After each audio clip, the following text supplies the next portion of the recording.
నమస్తే, నేను Roja. Welcome to special debate. ఆరోపణలు ప్రత్యారోపణలు, అటు గొప్పలు ఇటు సెటైర్లు. తెలంగాణ పద్దుపై రాజకీయ రగడ నడుస్తోంది. భట్టి బడ్జెట్పై లడాయి కొనసాగుతోంది. విక్రమార్కుడి కేటాయింపులకు ఆచరణకు పొంతన లేదా? ప్రవచనాలు ఎక్కువై పైసలు తక్కువయ్యాయా? తెలంగాణ బడ్జెట్ ఎలా ఉంది? 6 గ్యారంటీలకు ఎన్ని నిధులు ఇచ్చారు? రేవంత్ సర్కారుది అభయహస్తమా శూన్యహస్తమా? బడ్జెట్ ప్రజల కష్టాలు తీర్చేలా ఉందా? ఢిల్లీకి మూటలు పంపేలా ఉందా? బడ్జెట్పై ఇవాల్టి రాజ్ న్యూస్ స్పెషల్ డిబేట్.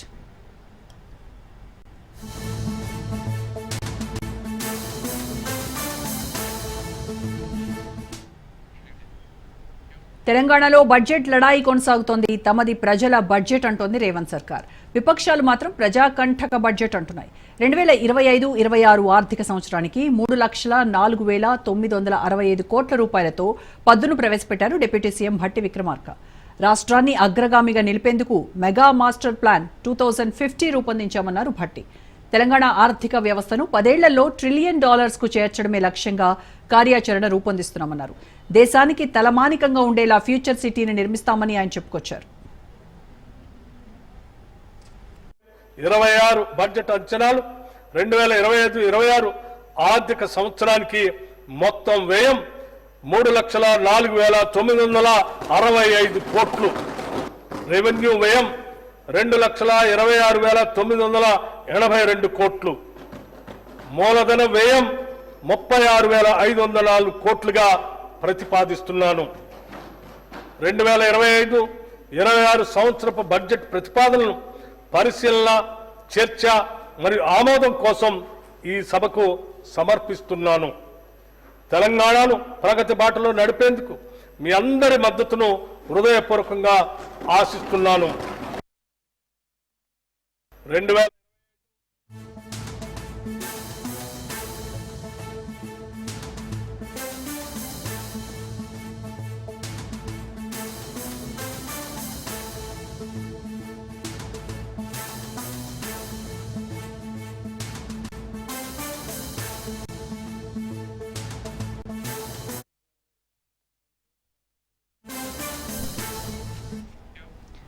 మరోవైపు ప్రతిపక్ష సభ్యులు మాత్రం బడ్జెట్ పై విమర్శలు గుప్పించారు. అటు బీఆర్ఎస్ ఇటు బీజేపీ లీడర్లు తీవ్ర స్థాయిలో ధ్వజమెత్తారు. బడ్జెట్ మొత్తం అబద్దాలేనన్నారు మాజీ మంత్రి హరీష్ రావు. బడ్జెట్ స్పీచ్ రాజకీయ ప్రసంగంలో ఉందని ఫైర్ అయ్యారు. అరచేతిలో వైకుంఠాన్ని చూపించారని మండిపడ్డారు తన్నీరు. బడ్జెట్ పేజీలు పెరిగాయి తప్ప సంక్షేమం పెరగలేదన్నారు.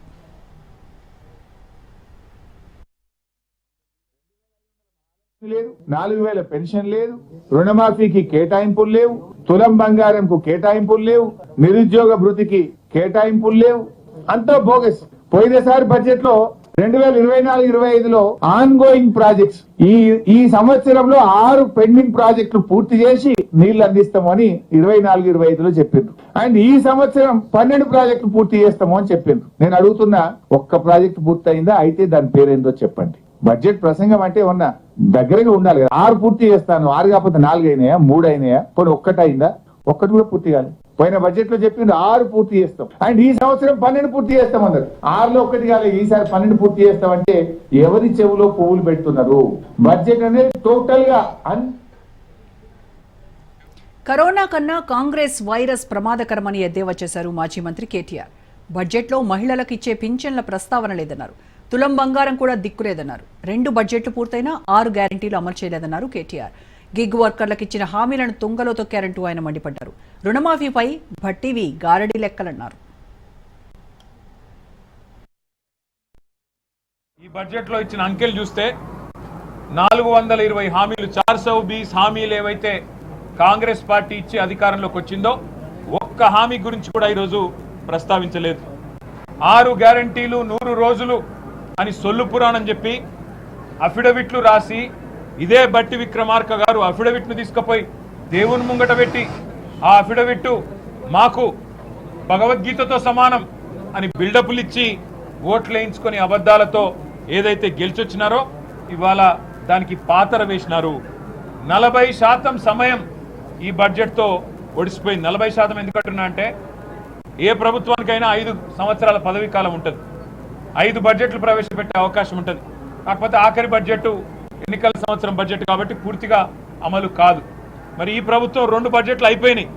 అంటే దాదాపు 40-50% వీళ్ళ ఎజెండా నెరవేర్చడానికి కావలసిన ఆర్థిక సంపత్తి ఏదైతే ఉంటుందో ఈ బడ్జెట్ ద్వారా వారు చెప్పేది మరి పూర్తి చేసేది ఉండే. కానీ ఒక్కటంటే ఒక్క హామీ, తులం బంగారం దిక్కులేదు, నెలకు 2500 మహాలక్ష్మి దిక్కులేదు, అదేవిధంగా నెలకు 4000 రూపాయలు ఇస్తానన్న మాటకు ఇవాళ పాత్ర వేసినారు. ఆనాడు కేసీఆర్ గారి ప్రభుత్వంలో నేతన్నలకు పెద్దపీట వేస్తూ చేనేతకు మేము పెట్టిన బడ్జెటు 1200 కోట్ల రూపాయలు, కానీ ఈరోజు 370 కోట్లకే పరిమితమైపోయిన పరిస్థితి కనబడతా ఉన్నది. మరోవైపు బడ్జెట్ అద్భుతం అంటున్నారు అధికార పార్టీ సభ్యులు. కాంగ్రెస్తోనే ప్రజా తెలంగాణ సాధ్యమంటూ చెప్పుకొచ్చారు. బడ్జెట్లో విద్య, వైద్యంతో పాటు రోడ్లు, ప్రాజెక్టులు లాంటి అన్ని రంగాలకు సమతుల్యంగా నిధులు కేటాయించామన్నారు. ఆడంబరాలకు పోతూ బడ్జెట్ లో లేనివి ధనిక రాష్ట్రం చెప్పిన ఆనాటి ముఖ్యమంత్రి కేసీఆర్ గారు అప్పుల కుప్ప రాష్ట్రంగా మార్చిన కరోనా వైరస్ లాంటి బీఆర్ఎస్ ప్రభుత్వం తెలంగాణకని చెప్తున్నా. 10 ఏళ్ళు మీరు అధికారం చెలాయించి 7 లక్షల కోట్ల అప్పుకు తీసుకుపోయింది. కరోనా వ్యాధి కంటే ప్రమాదమైన పార్టీ బీఆర్ఎస్ పార్టీ రోజు తెలంగాణను మహమ్మారిలా పట్టి తెలంగాణ వెనుక బాటు గురైనటువంటి ఈరోజు వాళ్ళు కాళేశ్వరం కట్టితే కూలిపోయింది. ఈరోజు వైపు టెలిఫోన్ ట్యాపింగ్ లో 1 కాదు 2 కాదు ఈ కార్ రేసింగ్ లో అడ్డంగా దొరికిపోయినటువంటి వాళ్ళు, అటు బర్లు ఇటు గొర్రెలు ఇటు చేపలలో అవినీతి అక్రమాలు చేసినటువంటి వాళ్ళు, కరెంటు కొనుగోళ్లలో అవినీతి అక్రమాలు చేసినటువంటి వాళ్ళు, తెలంగాణ సొమ్ముతో బంగ్లాలు కట్టుకున్నటువంటి వీళ్ళు ఈ రోజు ఈ బడ్జెట్ ను విమర్శించేటువంటి పరిస్థితి. రైతు రుణమాఫీ రోజు కండ్లకు కట్టినట్టు 25,000 కుటుంబాలకు ఇంచుమించు 21,000 కోట్లు రుణ విముక్తులు చేసి తిరిగి కొత్తగా. మొత్తానికి తెలంగాణ బడ్జెట్ పై ఆరోపణలు.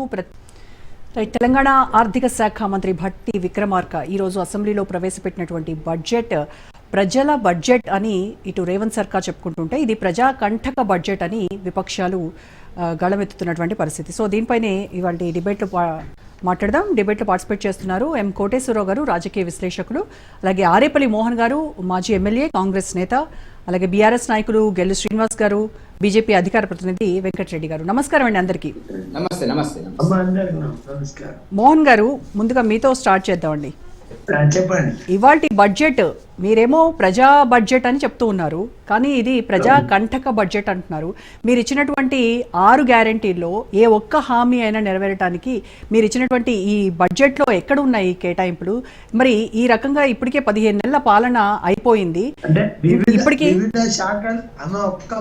వివిధ శాఖలకు కేటాయింపులు చేసిన బడ్జెట్ లోనే ఈ 6 గ్యారంటీలు ఉంటాయి. ఉదాహరణకు ట్రాన్స్పోర్ట్ విషయానికి వచ్చినప్పుడు, మరి R&Bకి వచ్చినప్పుడు, ఇరిగేషన్ పద్ధతులు వచ్చినప్పుడు వస్తే ప్రత్యేకించి ఫలానా ప్యాకేజ్ కొరకు కానీ పద్ధతులలో రావు. ఏమని ఎస్సీ అభివృద్ధి ఉంటుంది, ఎస్సీ సంక్షేమం కింద 40,000 కోట్లు అనే మాట మాట్లాడి 40,232 కోట్లు ఉంది. అందులో ఎస్సీలకు సంబంధించిన అభివృద్ధి ఉంటుంది, వారికి కావాల్సిన అవసరాలు తీర్చే విధంగా ఉంటుంది. కాబట్టి 6 పథకాలకు వేరే రకంగా కేటాయింపు ఏమంటారు ఒక పద్ధతి కింద రావమ్మా. ఏ బడ్జెట్ ఎప్పుడైనా ఏ బడ్జెట్ ఓకే, ఆ 6 గ్యారెంటీలు ఏవైతే ఉన్నాయో వాటిని అమలు చేసేటువంటి బడ్జెట్ గా ఇది చూడొచ్చు అంటారా? కానీ ఎందుకు లేదా? మరి ఎందుకు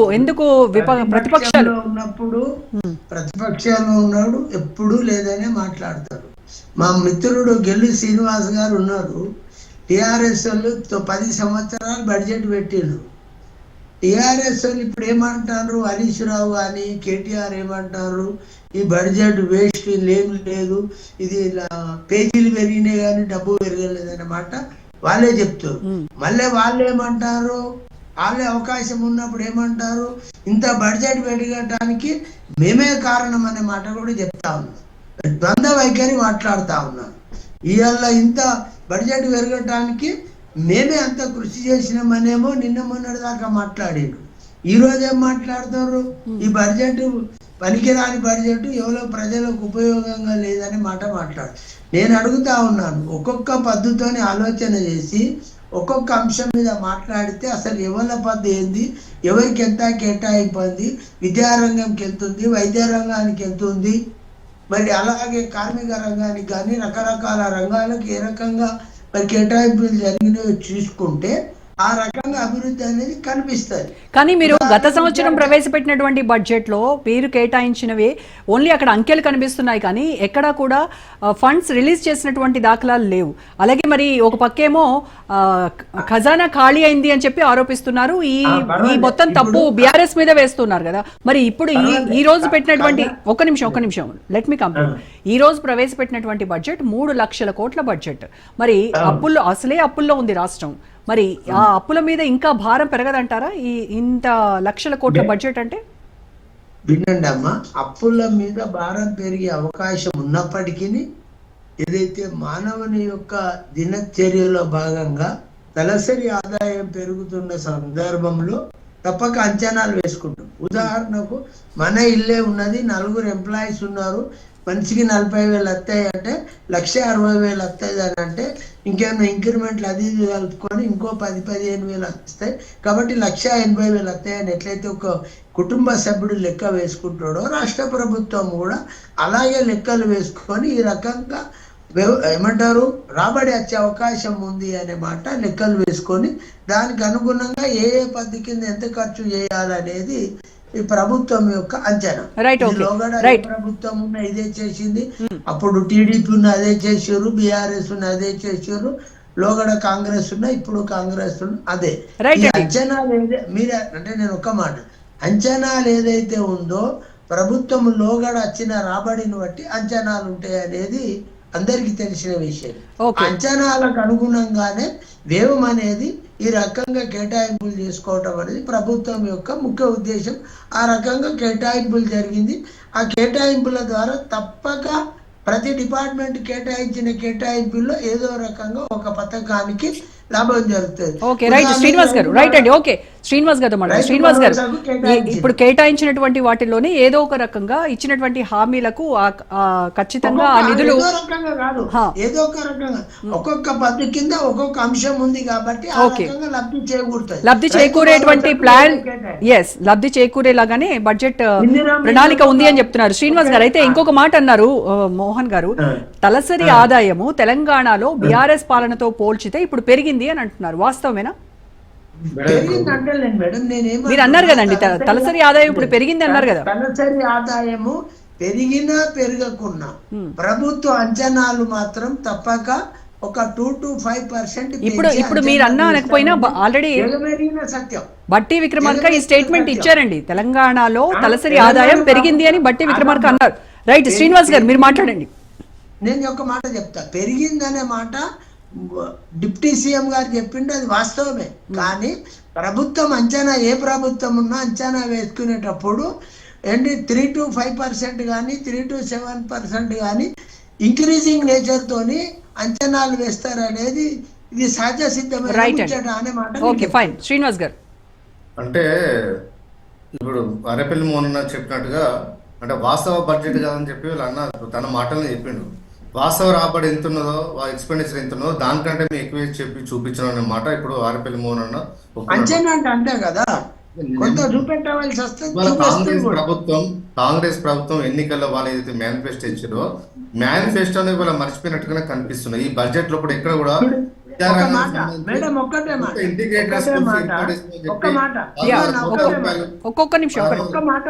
చెప్పండి. ఇప్పుడు ఇందిరమ్మ ఇండ్లు 12,571 కోట్లు కేటాయించిండ్రు అంటే ఇచ్చిన పథకం లోపల 6 గ్యారంటీలు అదొక గ్యారంటీకి డబ్బు కేటాయించిండ్రు కదా.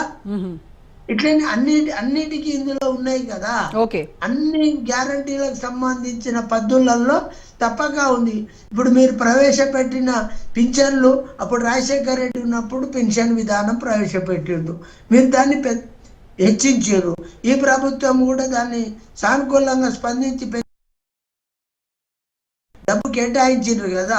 నేనేమంటున్నా అంటే కానీ మహాలక్ష్మి పథకానికి కానీ గృహలక్ష్మి పథకానికి కానీ ఏ పద్ధతి కింద ఆ పద్ధతికి డబ్బు కేటాయించడం జరిగింది కాబట్టి ఆ రకంగా అభివృద్ధి జరుగుతుంది, అన్ని పథకాలు అమలైతాయి అనే మాట నేను చెప్తా ఉన్నాను. శ్రీనివాస్ గారు బడ్జెట్ పెరిగిన దాని బడ్జెట్ ఇప్పుడు రాష్ట్ర ప్రభుత్వం ఆదాయం పెరిగింది అని చెప్పి ఇలా అంచనాలో చూపించడం జరిగింది. కానీ దాని తగ్గట్టుగా ఇవాళ గ్రోత్ అనేది కనిపిస్తలేదు, అలికేషన్ కూడా పెట్టినట్టుగా లేదు. ఇవాళ ప్రభుత్వంలో మేము ఇచ్చిన గురుకులంలో సరిగ్గా నడిపలేని స్థితిలో వాళ్ళ కనీసం మెయింటెనెన్స్ కూడా ఇవ్వలేకపోవడం వల్ల ఇవాళ గురుకులాలన్నీ ఇవాళ మూతపడే పరిస్థితి రాష్ట్రంలో కనిపిస్తూ ఉన్నది. కొత్తగా ఇవాళ ఇంటిగ్రేటెడ్ స్కూల్ ఇవాళ ఏర్పడిస్తుందని చెప్పి దానికి బడ్జెట్ కేటాయిస్తున్నట్టుగా కనిపిస్తుంది.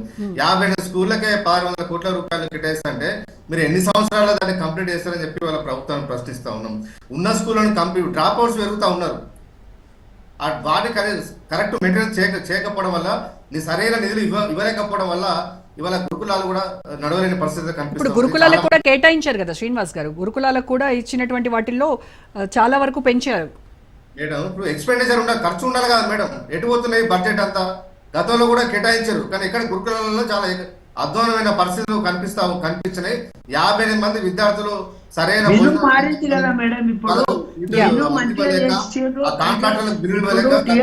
ప్రభుత్వం కన్నా ఇప్పుడు మెను మారిందనే విషయం మారింది. ఇప్పుడు ఈ మధ్య 2-3 హాస్టల్లో ఒక్క నిమిషం శ్రీనివాస్ గారిని కంప్లీట్ చేద్దాం. చెప్పిన ఇంటిగ్రేటెడ్ హాస్పిటల్స్ స్టార్ట్ చేశారు హైదరాబాద్ నగరంలో. చాలా మంది పాపులేషన్ దొరుకుతుంది కాబట్టి జిల్లాలో ఉన్న వాళ్ళు కూడా గాంధీ ఉస్మానియాకు సరిపోదు కాబట్టి జిల్లా ఎల్బినార్లా కానీ ఇటు అదేవిధంగా అల్వా లాంటి 4 ప్రదేశాల్లో పాటు 4 ఇంటిగ్రేటెడ్ హాస్పిటల్ స్టార్ట్ చేశారు. దానికి ఇంతవరకు బడ్జెట్ కేటాయింపులు లేవు. గతంలో పనులు ఎక్కడెక్కడే ఆపిరు. నిమ్స్ హాస్పిటల్ పెండింగ్ లో ఉన్నది, దాన్ని కూడా కేసీఆర్ దాని శంకుస్థాపన చేశారు. ఇప్పటివరకు కూడా పనులు పూర్తి చేయలేని పరిస్థితులు ఉన్నాయి ఇవాళ. అదేవిధంగా ఇవాళ 10 లక్షల రూపాయలు ఆరోగ్యశ్రీ పథకం కింద ఇవాళ పెంచాలని చెప్పి వాళ్ళ లెక్కల్లో చెప్తా ఉన్నారు తప్ప వాస్తవ రూపకంగా అవి లేవు. మీరేమో వీటన్నిటిపైన విమర్శిస్తూ ఉన్నారు, ఇటు ఎడ్యుకేషన్ కావచ్చు, హెల్త్, వీటన్నిటి మీద విమర్శిస్తున్నారు. కానీ ఈరోజు కాంగ్రెస్ ప్రవేశపెట్టినటువంటి బడ్జెట్లో హెల్త్కి, అలాగే ఎడ్యుకేషన్కి, సంక్షేమానికి ఈ మూడింటికి ప్రాధాన్యత ఇచ్చాము, ఇవే మా ప్రయారిటీ అని చెప్తున్నారు. మరి అలాంటప్పుడు ఎందుకు వీటిలో లోపాలు వెతుకుతోంది బీఆర్ఎస్ అని కాంగ్రెస్ వాళ్ళ ప్రశ్న. మేడం, గవర్నమెంట్ వైద్యాన్ని మాత్రం ప్రభుత్వం నిర్లక్ష్యం చేస్తున్నట్టు చాలా స్పష్టంగా కనిపిస్తున్నది. వీటి మెయింటెనెన్స్ సంబంధించి డబ్బులు కేటాయించడంలో ఈ ప్రభుత్వం విఫలం అయిపోయింది. ప్రైవేటు వాళ్ళ మీద ఉన్న ప్రేమ ఈ ప్రభుత్వానికి గవర్నమెంట్ హాస్పిటల్స్ ను డెవలప్ చేద్దామన్న ఆలోచన ఈ ప్రభుత్వం లేదు కాబట్టి కేసీఆర్ గారు మొదలుపెట్టిన ఇంటిగ్రేటెడ్ హాస్పిటల్ అన్ని అవన్నీ పక్కకు పెట్టారు. ఎందుకంటే ఇంటిగ్రేటెడ్ హాస్పిటల్స్ ఓపెన్ చేసి ఎక్కడ కేసీఆర్ గారు పేరు వస్తున్న ఉద్దేశంతో వాటికి డబ్బులు ఇవ్వకుండా ప్రైవేట్ హాస్పిటల్స్ ఆరోగ్యశ్రీ పేరు మీద ప్రైవేట్ హాస్పిటల్ దోచిపెట్టడానికి ఇవాళ 20% ఇవాళ పెంచని చెప్పి ఇవాళ వీళ్ళు మాట్లాడుతూ ఉన్నారు. అదే గవర్నమెంట్ వాటికి పెంచవచ్చు కదా, గవర్నమెంట్ హాస్పిటల్స్ కు వాటి మెయింటెనెన్స్ కోసం, అదేవిధంగా కొత్త హాస్పిటల్ నిర్మాణం కోసం ఎందుకు డబ్బులు కేటాయించట్లేదు? అంటే ఈ ప్రభుత్వం ఎంతసేపు ప్రైవేట్ వాళ్ళు ఇచ్చే కమిషన్ల మీదే ప్రభుత్వం ఆధారపడినట్టుగా ఈ బడ్జెట్ దానికి తగ్గట్టుగానే ఇవాళ చేసినట్టుగా చాలా స్పష్టంగా ఇవాళ కనిపిస్తా ఉన్నది. పాత వాటిని అన్ని పక్కకు పెట్టి కొత్త పేరు మీద కాలయాపన చేయాలనే ఒక కుట్ర ఇవాళ ప్రభుత్వంలో కనిపిస్తా ఉన్నది. డబుల్ బెడ్రూమ్ ఇస్తా ఉన్నారు. గత సంవత్సరమే దీన్ని 2024లోనే వీళ్ళు మార్చిలో స్టార్ట్ చేశారు. ఇప్పటి వరకు మరి ఎన్ని ఇళ్ళు కట్టిరు? గతంలో మేము కట్టిన ఇళ్ళనే ఇంతవరకు కూడా లబ్ధిదారులకు ఇవ్వలేని పరిస్థితి ఉన్నది. 300 కోట్ల రూపాయలు కేటాయించమని చెప్తున్నారు. 34,000 ఇళ్లను గత ప్రభుత్వం నిర్మించిన ఇళ్లకు 304 కోట్ల రూపాయలు కేటాయించి వాటిని అందుబాటులోకి తీసుకొస్తున్నారని చెప్తున్నారు తప్ప ఈ సంవత్సరాల కాలంలో కూడా ఈ ప్రభుత్వం చేసింది ఏముందని చెప్పి ఇవాళ మేము ప్రశ్నిస్తా ఉన్నాం. ఇల్లు ఇవ్వడంలో ఇవాళ నిర్లక్ష్యంగా వ్యవహరిస్తా ఉన్నారు. గతంలో ఎన్నికల ముందు మా మీద ఎన్నో అపాండాలు మాట్లాడారు, ఇల్లు ఇవ్వలేకపోతున్నాం మాట్లాడారు. ఇవాళ మీరు అధికారంలోకి వచ్చిన తర్వాత మేము పూర్తి చేసిన ఇళ్లను మీరు ఎందుకు ఇవ్వలేకపోతున్నారో ఇవాళ సమాధానం చెప్పాలని చెప్పి మేము డిమాండ్ ఇస్తున్నాం. రైట్ అండి, ఓకే. వెంకటరెడ్డి గారితో మాట్లాడదాం. వెంకటరెడ్డి గారు, అసలు ఇవాటి బడ్జెట్ పైన విమర్శించేటువంటి హక్కు బీజేపీకి ఎంత మాత్రం లేదు అని కాంగ్రెస్ నేతలు చెప్తున్నారు. ఎందుకంటే కేంద్రం నుంచి ఎటువంటి సహకారం లేకపోయినప్పటికీ కూడాను ఏదో రాష్ట్రం నుంచి వచ్చినటువంటి ఆదాయంతోనే ఈ బడ్జెట్లో కేటాయింపులు జరుగుతున్నాయని చెప్తున్నారు వాళ్ళు. ఇప్పుడు ఒక్కటే మేడం, లైవ్ లో ఉన్న మిత్రులు పెద్దలు కోటేశ్వరరావు గారితో సహా అందరికీ కూడా నమస్తే. కాంగ్రెస్ పాతపాటని ఎప్పుడు కూడా కేంద్ర ప్రభుత్వం అన్యాయం చేసింది, కేంద్ర ప్రభుత్వం నుంచి డబ్బు రాలేదని అంతకంటే ఎక్కువ మాట్లాడలేదు. ఎందుకంటే వాళ్ళు ఇచ్చినటువంటి బడ్జెట్ ఏదైతే ఉందో బట్టి విక్రమార్క గారు వాళ్ళు చదివినటువంటి బడ్జెట్ బహుశా నేను ఒక 40-50 సంవత్సరాలుగా బడ్జెట్ల గురించి పరిశీలిస్తున్నా. అది కాంగ్రెస్ పీరియడ్ కావచ్చు, లేకపోతే తెలుగుదేశం కావచ్చు, లేకపోతే మొదటి టీఆర్ఎస్ కావచ్చు. ఇంత అధ్వాన్నమైనటువంటి బడ్జెట్ అంకెల గారిడి కాదు. సాధారణంగా ప్రతిపక్ష పార్టీలు అంకెల గారిడి ఏం మాట్లాడతాయి, కానీ ఇది మాటల గారిడి. మీరు ఫస్ట్ చూడండి మేడం, ఫస్ట్ 5 నిమిషాలు నేను మొత్తం బట్టి విక్రమార్క గారు మాట్లాడింది లైవ్లో మాట్లాడింది చూశాను. ఫస్ట్ ఆయన 10 minutes రాసి చెప్పినటువంటిది ఏంటంటే 3,04,000 కోట్లు బడ్జెట్ అనేటువంటి గురించి చెప్పాడు. తర్వాత ఆయన ఎన్నుకున్నటువంటి స్ట్రాటజిక్ అవతల, ఎందుకంటే నేను ఒక 30-40 సంవత్సరాలుగా ఈ ఫైనాన్స్ బ్యాంకింగ్ దీంట్లో కొంత నేను అనుభవం ఉంది కాబట్టి, నేను పనిచేసినాను కాబట్టి నాకు నవ్వొచ్చింది ఆయన చెప్పినటువంటి పద్ధతుల పల. మిగతా వాళ్ళు ఎట్లన్నా ఉండేది కాక కానీ కొంత సబ్జెక్టు మీద నాకు అవగాహన ఉంది కాబట్టి 3,04,000 కోట్లు చెప్పి ఆయన ఏం చెప్తున్నాడు, 2,26,000 కోట్లు మామూలుగా రెవెన్యూ వ్యయము అని చెప్తున్నాడు. అంటే ఏమర్థము, 2,26,982 కోట్లు అని చెప్తే మరి రెవెన్యూ వసూలు ఎంత అని చెప్పలే ఇమీడియట్గా, చెప్పకుండా దాటవేసి రకరకాలుగా చెప్తున్నాడు. చెప్పే దాంట్లో ఆయన చెప్పినటువంటి మాకు భారతీయ జనతా పార్టీకి తీవ్రమైన అభ్యంతరం ఉన్నటువంటిది, కేసీఆర్ గారు ఏ పద్ధతిలో మాట్లాడినాడో అదే పద్ధతిలో మాట్లాడుతున్నాడు. ఇవాళ నాకు అవకాశం వచ్చింది కాబట్టి నేను ఛాలెంజ్ చేస్తున్నాను. ఆయన చెప్పినటువంటిది ఏంటంటే సెంట్రల్ జిఎస్డిపి ఎంత, స్థూల ఉత్పత్తి ఎంత అనేటువంటి దాని కింద తీసుకున్నాడు, ఏదో చెప్పినాడు. స్టేట్ తెలంగాణది ఎంత చెప్పాడు, సెంట్రల్ పర్ క్యాపిటల్ ఇన్కమ్ తలసరి ఆదాయం ఎంత అని చెప్పినాడు, స్టేట్ తలసరి ఆదాయం ఎంత అని చెప్పినాడు. కనీస ఆర్థిక శాస్త్ర మూల భావన తెలిసినటువంటి ఏ వ్యక్తి కూడా ఒక సెంట్రల్ స్టేట్ కంపేర్ చేయడం మేడం ఈ రెండు విషయాల లోపల. అంటే ఆయన ఏంటంటే మా మీద దాడి పెట్టడానికి, మేము సెంట్రల్ కంటే బాగా గొప్పగా ఉన్నాము, మా పర్ క్యాపిటల్ సెంట్రల్ కంటే బాగుంది, ఉంది నా దగ్గర డేటా ఉంది అని చెప్పినటువంటి దాంట్లో ఈ కోణంలో మాట్లాడడం ఆర్థిక మంత్రికి తగదు. ఎందుకంటే సెంట్రల్ స్టేట్ కాదండి కంపేర్ చేసుకోవాల్సింది. Telangana should compare with the Gujarat, Telangana should compare with the Karnataka. Telangana ఎవరితో పోల్చుకోవాలా, తమిళనాడుతో, మహారాష్ట్రతో, కేరళతో, గోవాతో, ఉత్తరప్రదేశ్తో పోల్చుకొని చెప్పాలి. మీరు సెంట్రల్కి ఎట్లా కంపేర్ చేస్తారండి? పర్ క్యాపిటల్ ఇన్కమ్ సెంట్రల్ ఎట్లా వస్తుందండి? 145 కోట్ల జనాభా ఉన్నటువంటి క్యాలిక్యులేషన్ వాళ్ళది వేరు. దేశంలో జరిగినటువంటి మొత్తం అన్ని రాష్ట్రాల అభివృద్ధి కోణంలో మొత్తం టోటల్ తీసుకున్నప్పుడు వస్తుంది తప్ప మీరు అది వేరు ఇది వేరు అంటే ఇది ఒక దేశమా, తెలంగాణ ఒక దేశమా కంపేర్ చేసుకోవడానికి సెంట్రల్ గవర్నమెంట్తో? మీరు అంటే రేపు ఏమంటారు, మేము అమెరికాతో కంపేర్ చేసుకుంటామంటారు. పద్ధతి కాదు. ఒక రాష్ట్రం ఇంకో రాష్ట్రంతో, ఒక BSc student comparison BCom student తో చేసుకోవడానికి వీల్లేదు. బిఎస్సి స్టూడెంట్ ఇంకో స్టూడెంట్ తోనే చేసుకోవాలి కంపారిజన్. కాబట్టి ప్రజలను మభ్య పెట్టడానికి ఓహో సెంట్రల్ కంటే మేము గొప్ప అని చెప్పడానికి ప్రయత్నం చేసిండు. అది మాది తీవ్రమైన అభ్యంతరం. గతంలో కేసీఆర్ కూడా ఇదే పద్ధతి చేసినాడు. In what way it concerns అండి నాకు అర్థం కాదు. తెలంగాణ పర్ క్యాపిటల్ ఇన్కమ్ దేశానికి ఎట్లా కంపేర్ చేస్తారండి మీరు? కాబట్టి ఇది కనీస అవగాహన లేకుండా బట్టి విక్రమార్క గారు ప్రసంగించడం నాలాంటి కొంత సబ్జెక్టు తెలిసిన వాడికి బాధ కలిగించినటువంటి అంశం కింద భావిస్తున్నటువంటిది. రెండవది, రెవెన్యూ వసూళ్ల కిందకి వచ్చేటప్పటికి గత సంవత్సరం బడ్జెట్ కూడా ఇచ్చినాడు. ఎందుకంటే ఈ సంవత్సరం బడ్జెట్ కేటాయింపులు చాలా బ్రహ్మాండంగా జరిగింది చెప్తున్నారు ఆరేపల్లి మోహన్ గారు. ఆరేపల్లి మోహన్ గారు చేసిన ఒక పాయింట్ నేను ఆన్సర్ చెప్తాను. ఇందిరమ్మ ఇళ్ల గురించి మాట్లాడుతున్నాడు. నేను వాస్తవానికి మాట్లాడేవాడిని కాదు, ఆయన అన్నాడు కాబట్టి చెప్తున్నా. ఇందిరమ్మ ఇళ్లకు ఆయన చెప్పినట్టుగా 12,575 కోట్లు కేటాయించిన మాట వాస్తవం.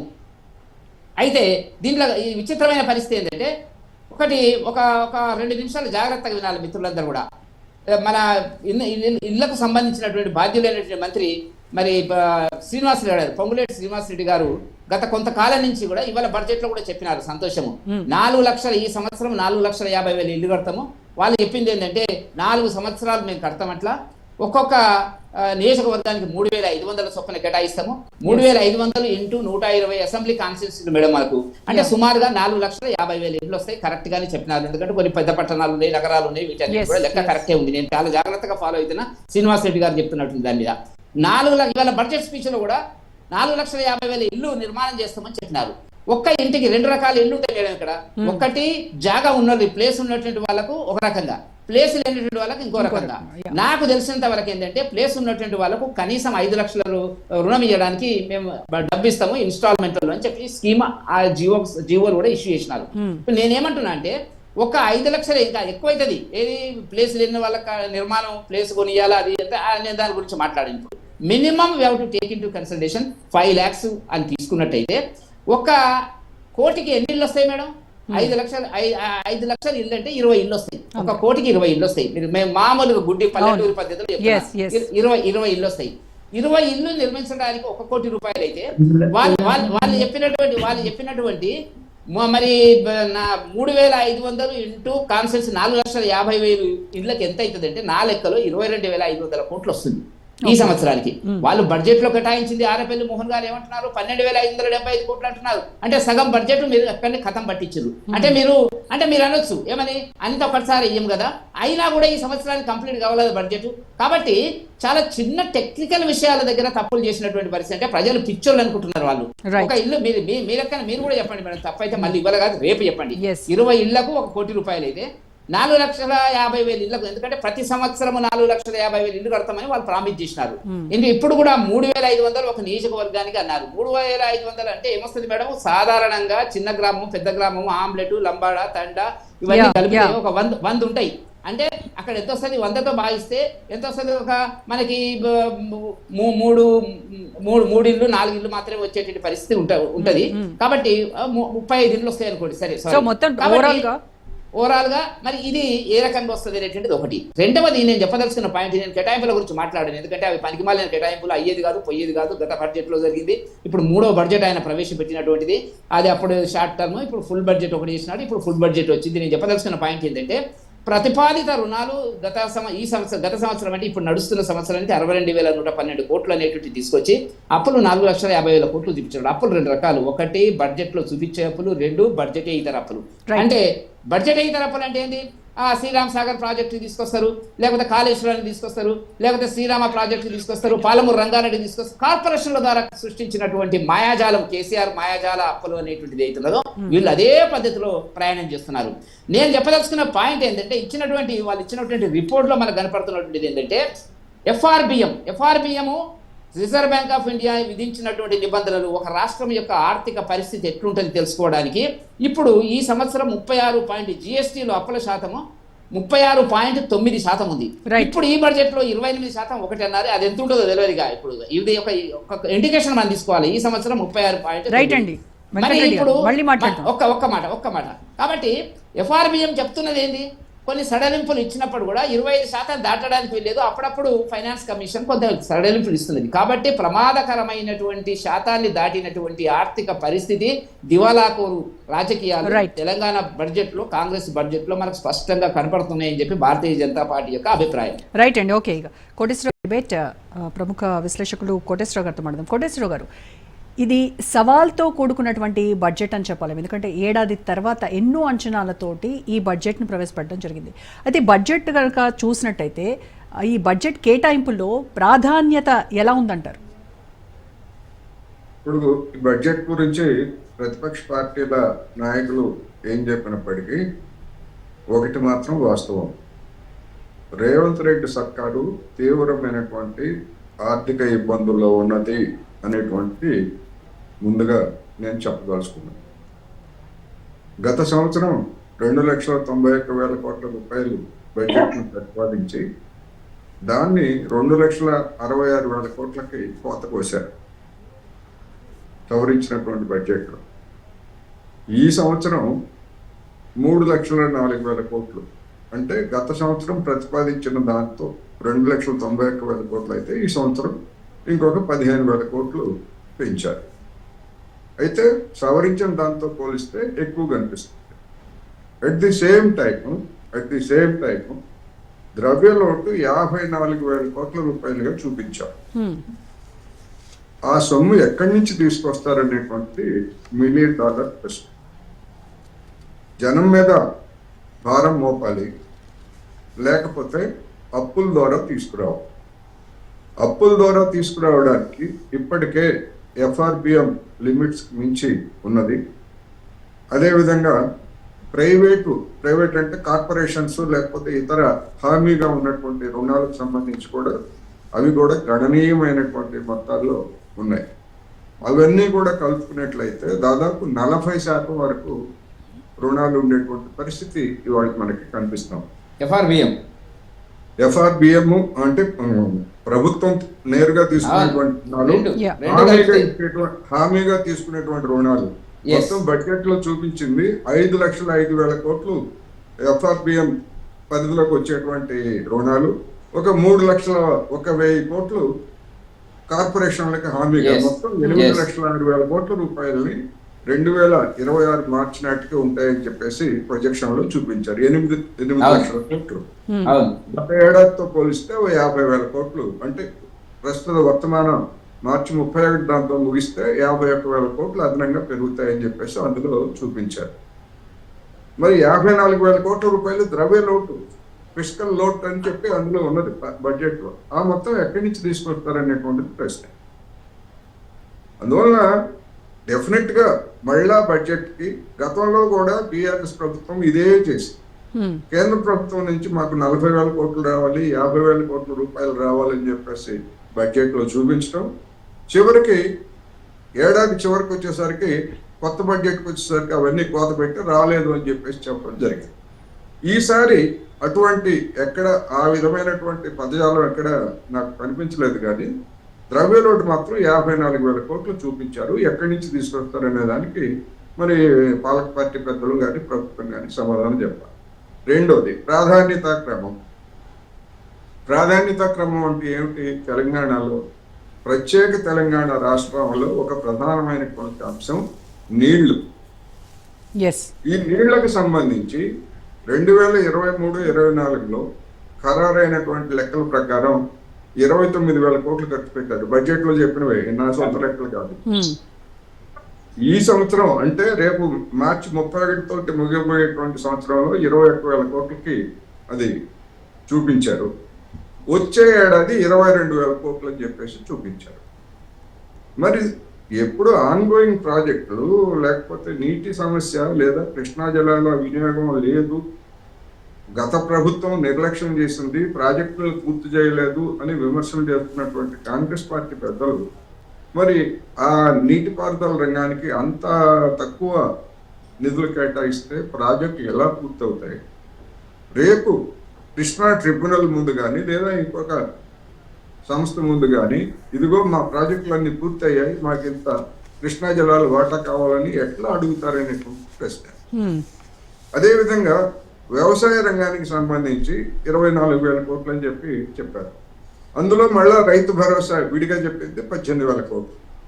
అంటే 18,000 కోట్లు రైతు భరోసాకి ఇస్తే మొత్తం వ్యవసాయ రంగానికి అవసరమైనటువంటి ఇతర బడ్జెట్ అంతా కూడా 6,000 కోట్ల రూపాయలు. వ్యవసాయ ప్రధానమైనటువంటి రాష్ట్రంలో అంత తక్కువ అమౌంట్ కేటాయిస్తే వ్యవసాయ అభివృద్ధి, ఇతర పథకాలు ఎట్లా సాగుతాయి అనేటువంటి ప్రశ్న.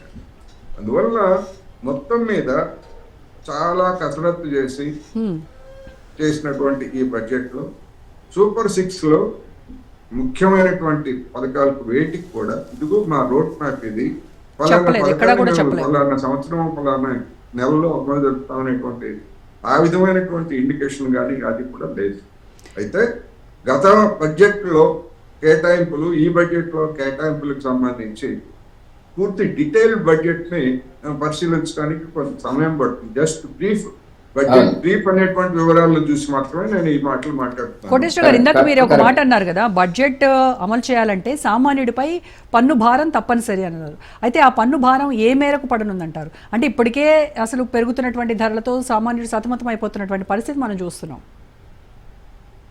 అదే ఇప్పుడు రోజా గారు, ఇప్పుడు మన ఎక్సైజ్ కు సంబంధించి వచ్చే ఏడాది బడ్జెట్ లో చూపించినటువంటి మొత్తాలతో పోలిస్తే ఎక్సైజ్ అంటే బీర్లు లేకపోతే విస్కీ ఇట్లాంటి వాటి మద్యం ధరలు దాని ద్వారా పెంచేటువంటి అవకాశం లేదనేటువంటిది ఒక ఇండికేషన్. ఎందుకంటే దానిలో పెద్దగా పెరుగుదలను చూపించలేదు.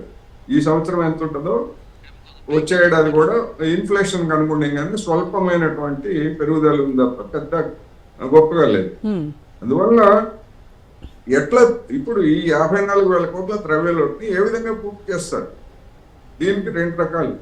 ఒకటి, ప్రజల మీద వేరే రూపాల్లో, ఏ రూపాల్లో వేస్తారో మనకు తెలియదు, వేరే రూపాల్లో భారమన్నా వేయాలి. లేకపోయేట్లయితే ఇప్పుడు అమలు జరుపుతున్నటువంటి పథకాలకి భారీగా కోతలు పెట్టాలి. అండ్ మీరు అన్నట్టుగా బీఆర్ఎస్ ఒక్క నిమిషం వెంకటరెడ్డి గారు, ఒక్క మాట కోటేశ్వర గారు, మీరు చెప్పిన 2 పాయింట్స్ కరెక్ట్. మూడవ సొల్యూషన్ అప్పులు అన్నది ఇవ్వాలి. అదే చెప్తుంది. అప్పులు తేవడానికి నేను చెప్పబోతున్నది, అప్పులు తేవడానికి FRBM అంగీకరించరు. ఒకటి, ఇతర ద్వారా అప్పులు తీసుకురావడానికి స్పెసిఫిక్ ప్రత్యేకమైనటువంటి ప్రాజెక్టులని వీళ్ళు ప్రతిపాదిస్తే అవి ఇప్పుడున్నటువంటి అప్పులు, గతంలో తీసుకున్నటువంటి కేసీఆర్ ప్రభుత్వం తీసుకున్నటువంటి అప్పుల్ని ఏ విధంగా తీరుస్తున్నారు, అవును. తీర్చేటువంటి సత్తా ఈ రాష్ట్ర ప్రభుత్వానికి ఉందా లేదా అనేటువంటి విషయాలను పరిశీలించి బ్యాంకుల కన్సార్టియం గాని లేదా ఇతర సంస్థలు గాని వాటన్నిటిని అప్పుడు ఇస్తాయి. అందువలన అది మనకి గ్యారెంటీ లేదు. రేపు ఒకవేళ రేవంత్ రెడ్డి సర్కారు ప్రపంచ బ్యాంక్ దగ్గరికి వెళ్ళో లేకపోతే ఇంకా ఇతర సంస్థల దగ్గరికి వెళ్ళు, ఇదిగో మేము స్పెసిఫిక్ గా మేము ప్రాజెక్టు పెడుతున్నాము, మాకు డబ్బులు కావాలి అంటే ఇస్తే ఇవ్వచ్చు. అవేవి ఎందుకంటే అవి బడ్జెట్ తో నిమిత్తం లేదు, వాటికి బడ్జెట్ తో నిమిత్తం లేదు. అందుకని మొత్తం అన్సర్టెనిటీ, ఒక అనిశ్చితమైనటువంటి పరిస్థితి ఆర్థికంగా ఇబ్బందుల్లో ఉన్నది. ఇక మన వెంకటరెడ్డి గారు చెప్పింది వాస్తవం. ఇప్పుడు రాష్ట్ర జిఎస్టిపిని దేశ జిఎస్టిపి కాదు, అది దేశ సగటు. కేంద్ర ప్రభుత్వ జిఎస్టిపి కాదు, అది దేశ సగటు. దేశ సగటు వేరు, రాష్ట్రాలకు కంపేర్ చేయాలి. రాష్ట్రాల్లో తెలంగాణ, కర్ణాటక తర్వాత రెండోది గాను, ఒక్కో సందర్భంలో మూడోది గాను అట్లా ఉంటుంది. అవి ప్రతి సంవత్సరం కూడా పెరుగుతా ఉంటుంది. అది అన్ని రాష్ట్రాలకి జరిగేది. వల్ల కేటాయింపుల్ని మొత్తం డీటెయిల్డ్ ప్రాజెక్ట్ వైజ్ గా కనుక చూసేట్లయితే దేనికి ఎంత కోత పెట్టారు, దేనికి ఎంత, అదేవిధంగా క్యాపిటల్ ఇన్వెస్ట్మెంట్ 36,000 కోట్లు అని చెప్పేసి దానిలో చూపించారు. కానీ గత 10 ఏళ్లలో చూసినప్పుడు క్యాపిటల్ ఇన్వెస్ట్మెంట్ అంత లేదు, కానీ డీటెయిల్స్ లేవు. గతంలో ఎంత కేటాయించారు, ఎంత కోత పెట్టారు, ఇప్పుడు 36,000 కోట్లు అనేటువంటిది ఏ ప్రాతిపదికన చెప్తున్నారు అనేటువంటిది. ఎందుకంటే క్యాపిటల్ ఇన్వెస్ట్మెంట్ అనేటువంటిది ఒక కీలకమైనటువంటిది. అప్పులతోటి ఎంతకాలం రాష్ట్రాన్ని అభివృద్ధి చేస్తారు? అందుకని అప్పులు అవసరమైనప్పటికీ క్యాపిటల్ ఇన్వెస్ట్మెంట్ అంటే సంపదల సృష్టి ద్వారా ఇప్పుడు ఆదాయం పెరుగుతుంది, రెండవది ఉపాధి పెరుగుతుంది, ఇవన్నీ కూడా ఉంటాయి. అయితే ఈ ఆర్బీఐ ఫెసిలిటీస్, బారోయింగ్స్ ఇవన్నీ కూడా తెలంగాణ మనం వాటిపైన ఆధారపడడం అనేది చాలా కామన్ థింగ్. కానీ ఈ లాంగ్ టర్మ్ ప్లాన్స్ అనేవి ఉండాలి కదా వీటన్నిటిని అధిగమించడానికి, అది ముఖ్యం. లాంగ్ టర్మ్ ప్లాన్స్ ఉండాలి. లాంగ్ టర్మ్ ప్లాన్స్ కి, ప్రాజెక్టులకి రుణాలు ఇవ్వడానికి ఆల్రెడీ టిఆర్ఎస్ పాలకులు మొత్తం అంతా గీకేశారు అంటారు కదా, ఎక్కడ దొరికితే అక్కడ గరిష్టంగా అప్పులు తీసుకొచ్చారు. రైట్ అండి. 3 లక్షల కోట్లు ఉన్నాయి. ఇప్పుడు కాళేశ్వరం కావచ్చు, లేకపోతే ఇంకోటి కావచ్చు, మన ఈ విద్యుత్ ప్రాజెక్టులు కావచ్చు, వీటన్నిటికీ దాదాపు 3 లక్షల కోట్లు తీసుకొచ్చారు. ఆ 3 లక్షల కోట్లు తీర్చగలిగినటువంటి రికార్డు. 24 గంటల ఉచిత కరెంట్ ఇవ్వగలం సార్, మేము అప్పులు తీసుకొచ్చి చేయగలం. ఇవాళ కాంగ్రెస్ ప్రభుత్వం వచ్చి 15 నెలల కాలం లోపల 150,000 కోట్ల రూపాయలు అప్పు తీసుకొచ్చి వాళ్ళు ఏం చేశారు సార్? దాన్ని అడగాలి మనం. ఇన్వెస్ట్మెంట్ పెట్టి ఏమైనా డెవలప్మెంట్ చేసారా? దాని వల్ల ఉత్పత్తి అయినా పెరిగిందా? రాష్ట్రానికి అయినా ఆదాయం పెరిగిందా? దేని మీద వాళ్ళు ఖర్చు పెట్టారు? ఇది కూడా మనం ఆలోచించారా సార్? ఎంతసేపు అప్పులు తీసుకొచ్చారు, కాంగ్రెస్ వాళ్ళు అడుగుదాం.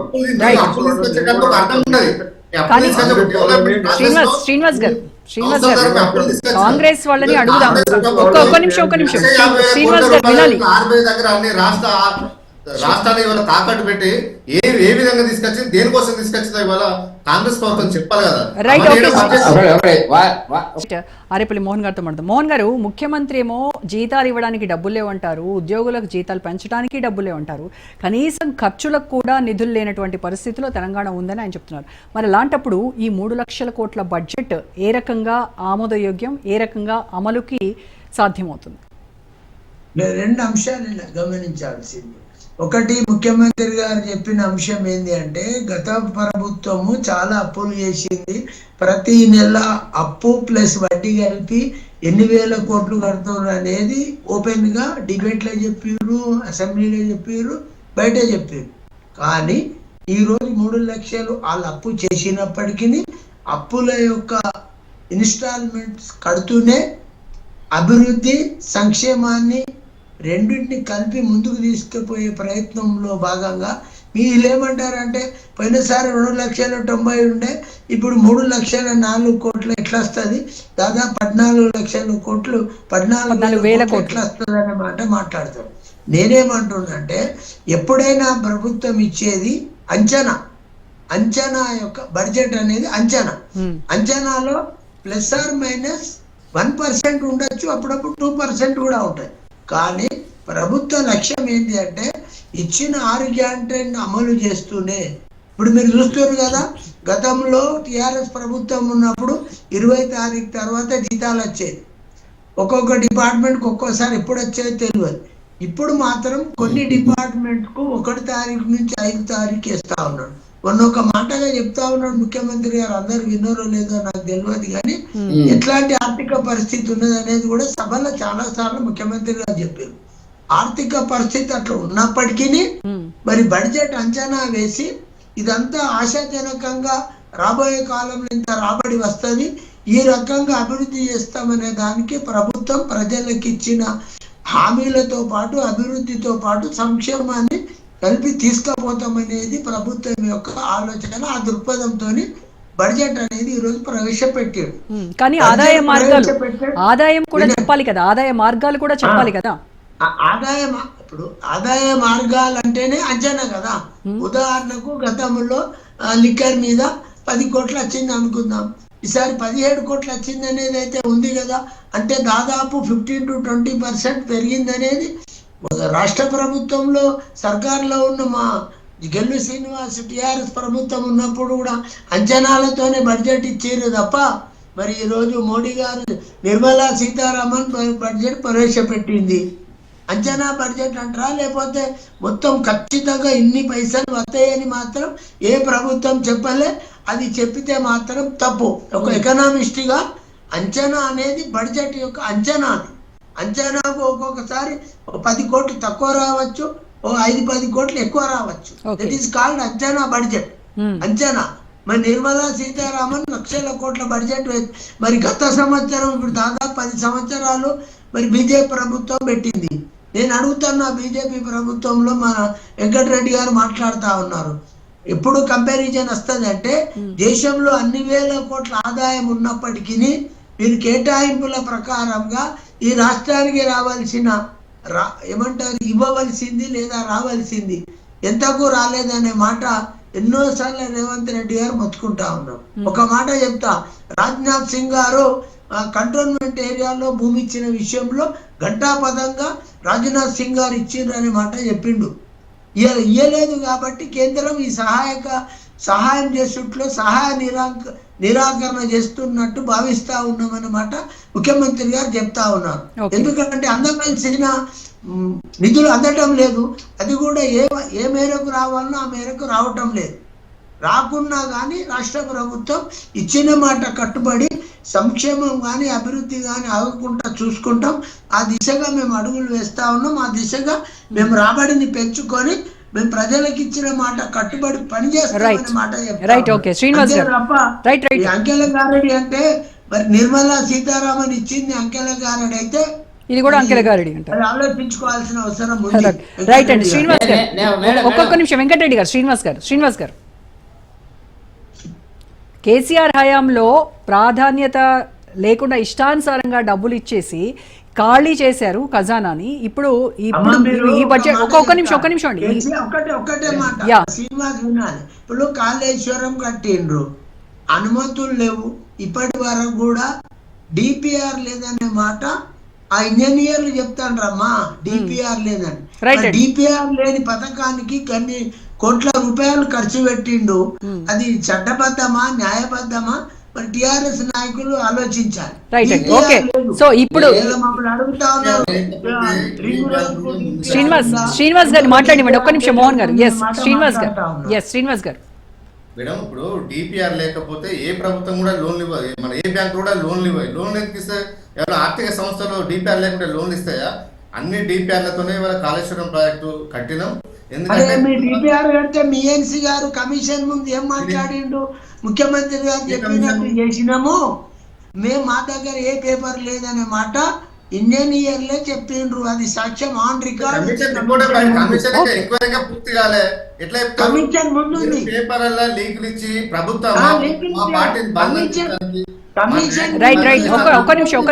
ఎలాంటి ఆధారం లేవు.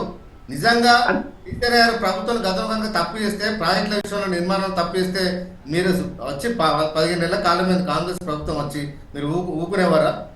ఇప్పుడు కమిషన్ ఉంది, అలా మీ ఈఎన్సీ వేణుగారే చెప్తా ఉన్నారు, ముఖ్యమంత్రి చెప్పినట్టే చేసినాము. ఒక్క నిమిషం మోహన్ గారు, ఒక్క నిమిషం శ్రీనివాస్ గారిని మాట్లాడివ్వండి.